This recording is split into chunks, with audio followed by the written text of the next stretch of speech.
UNICEF France et la Fondation Visio présentent la collection Calliope.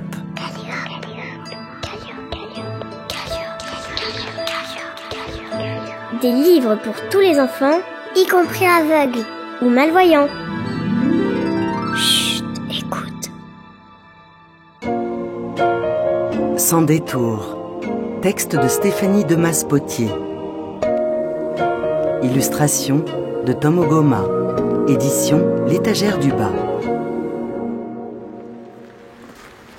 Sous la pluie, une petite fille, son cartable sur le dos, marche en tenant la main de sa maman. Elle est emmitouflée dans un gros manteau bleu foncé, sa capuche sur la tête, des bottes rouges aux pieds, de la même couleur que ses cheveux. Son cartable est décoré de jolies fleurs et de belles cerises.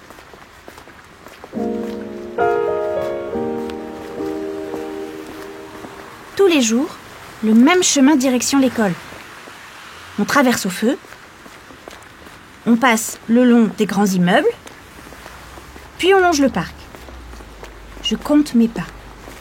Et 1, 2, 3, 4, 5, 6, 7, 8, 9, 10...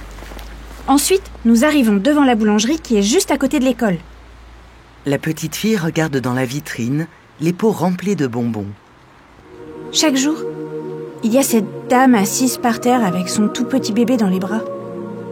La dame est seulement habillée d'un pantalon et d'un pull. Son bébé porte une gigoteuse et une capuche sur la tête.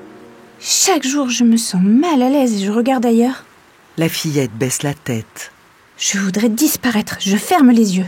1, 2, 3, 4, 5, 6, 7, 8, 9, 10... Je ne suis plus là. L'obscurité a envahi tout l'espace autour d'elle, comme si elle était seule dans un grand trou sombre. Chaque jour, je me sens triste. Je voudrais prendre ce bébé et l'emporter avec moi, le mettre au chaud, le câliner. Elle s'imagine avec le bébé dans les bras, lui montre un joli mobile suspendu, décoré de planètes, d'étoiles et d'un croissant de lune. Proposer à sa maman de venir boire un café. Elle imagine lui offrir une tasse de café, du sucre et une belle part de gâteau au chocolat, avec des petits bonbons dessus.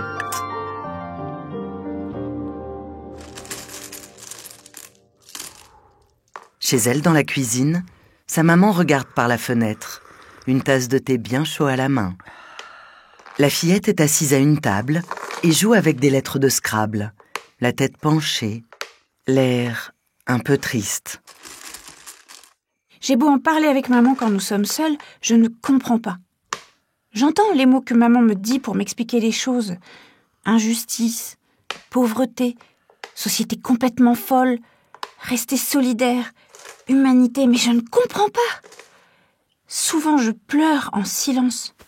Quand maman le voit, elle me serre fort dans ses bras. Elle me dit « Ma petite sensible » et me couvre de bisous.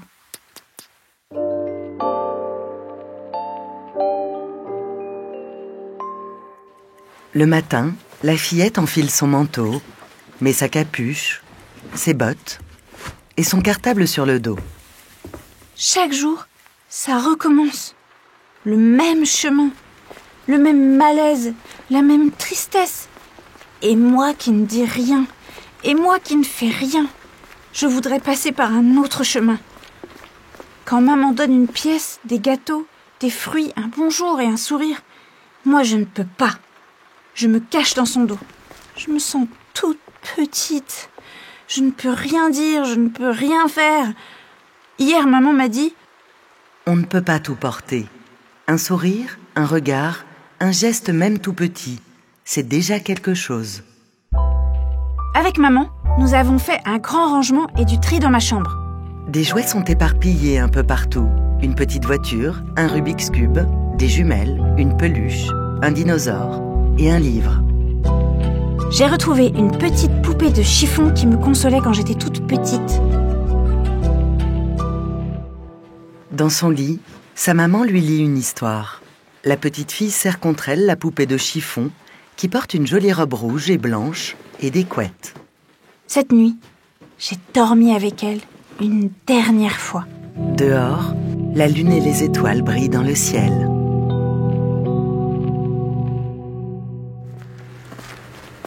Aujourd'hui, je veux faire le chemin de l'école sans détour. Son cartable sur le dos, elle marche en regardant droit devant elle.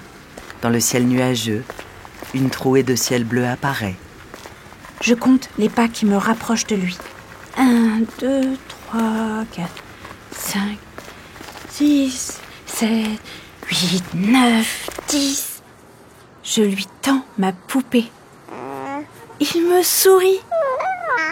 Elle pose son cartable par terre et s'assoit dessus face à la femme et son bébé. Sa maman les rejoint. Elles regardent ensemble tendrement le petit qui tient la poupée serrée contre lui.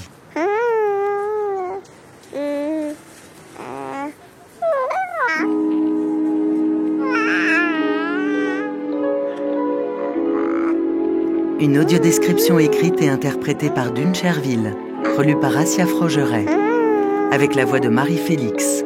Création sonore, Christophe Touzalin.